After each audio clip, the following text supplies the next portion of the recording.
Hello everyone, this is another episode here of the Toon Boom Tip of the Week, and this week I want to show you about how to rig an eyeball. And there's a variety of different ways of doing eyeballs in Toon Boom software, but I'm showing you kind of a neat rig today that is going to make use of a mask or a cutter module to cut off the iris with the white of the eye. And I'm going to start out today in the first video here by showing it to you in Animate Pro and Harmony. And even if you're an Animate customer, I recommend watching this one first because it's a little bit more visual to see what's going on in the network view. And then it's going to help you with your understanding of what's going on when we show you how to do it in Animate. So I'll just show you first here what I prepared in terms of artwork. I have several different drawing layers here, and let's take a look at them in my drawing view so that I can isolate those drawing layers. So I've got my first drawing here is my eyelid drawing, and my eyelid drawing consists of the outline, which is the black of the eye there around the outside, and it also consists of, just for fun, I did a stylistic little sort of pink part of the eye there. And then I've also got the white of the eye. And in this case, I made the white not 100% white because you always kind of want to have your, and same thing with blacks, you always kind of want to have your blacks so that they're not all the way down to zero, just because it looks better when the blacks aren't completely black and the whites aren't completely white. And then the next drawing I have here is my iris. So it's pretty much just a circle, and I've put a gradient on there for fun, and I've added some little, ticks there on that one. And then in my case here, I did a separate drawing for the pupil and for the highlight, which you won't be able to see because it's white on white, but you don't need to have a separate drawing for the pupil or the highlight, but sometimes, most of the time you'd do them all as one drawing. But I just thought for fun, in this case, that I would do them as separate drawings to show you that if you had a shot where you needed to have the size of your pupil expand, then you can create your pupil as a circle there, and if you stick your pivot point with your pivot tool, actually I'll show you how to do this properly. So let's go in our drawing view, and then if you select that circle drawing with your select tool, when you select your pivot tool, then you see how it makes this box with the circle in the center. It's kind of smartly trying to tell you where the center of that is, and this only happens when you make that selection. So now that you've made that selection and it shows you this bounding box, you can really put the pivot point sort of smack dab in the middle there.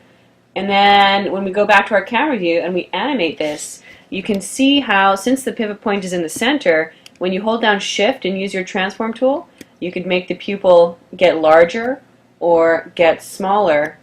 So if you have a tight close-up shot where you need to have some really cool rig on the eyes for some reason, then this is a good alternative. If you're not going to be animating the pupil, then don't make it a separate layer because it's just going to give yourself more headache later on. But it is really cool if you're having a close-up shot, and sometimes you might want to have maybe like your standard sort of swapped pupil in for your cutout character, and then you'll have a separate rig of the head for a close-up shot that has some of this more detailed rigging in it. It's up to you, really. So now that we've talked about the pupil, let's talk a little bit about how to animate this thing.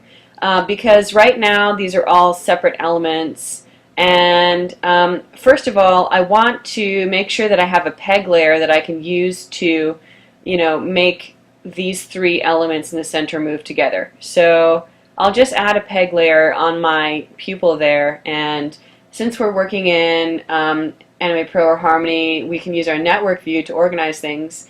And by the way, I'll just turn on my network view toolbar here so that I can select the last node in the network down here, and then I'll do an order network up, which is going to order the network up from the bottom to the top.